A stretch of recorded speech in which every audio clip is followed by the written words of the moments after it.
Mr. Jeffries. Mr. Mukasey, I respect you, but these proceedings are consistent with the United States Constitution. The House is a separate and co-equal branch of government. We don't work for Donald Trump or any other president. We work for the American people. We have a constitutional responsibility to serve as a check and balance on an out-of-control executive branch. The Attorney General and the Department of Justice under his leadership is out of control. The Attorney General works for the people. He's not the White House counsel.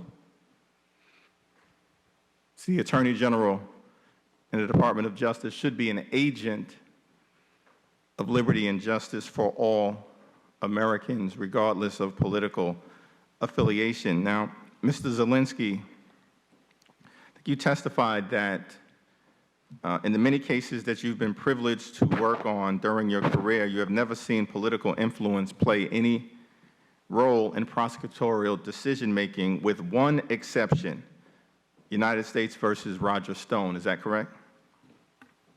That's correct. And you were the lead prosecutor on the Roger Stone case, which included a variety of different criminal charges, such as lying to Congress and witness tampering. Is that right? I was a lead prosecutor on the Roger Stone case. And these were serious offenses, is that correct? Yes. They undermine the rule of law, true? True. Now, your prosecution team was pressured by the highest levels of the Department of Justice to cut Roger Stone a break. Is that correct? That is correct. And specifically, you were pressured to ask for a substantially lower sentence for Roger Stone than what you believe the facts justified. Is that true? In addition to being pressured to misstate the guidelines, yes.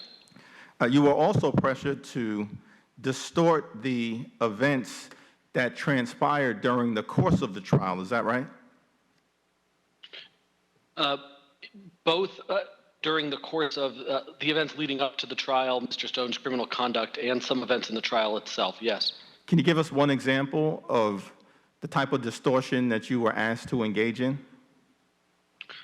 So, for example, involving Mr. Credico, Mr. Credico was the witness that was intimidated by Mr. Stone. He both testified at trial and submitted a letter after the fact. The letter seemed to indicate that he wasn't as worried about the witness intimidation, but he had previously testified before the grand jury, and he also said at trial that he was concerned about what others might do as a result of Mr. Stone's actions.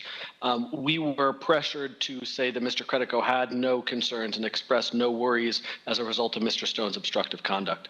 Now, the reason you were pressured to modify your overall sentencing recommendation was because of Roger Stone's close relationship with President Donald Trump. Is that correct? That is what I was told.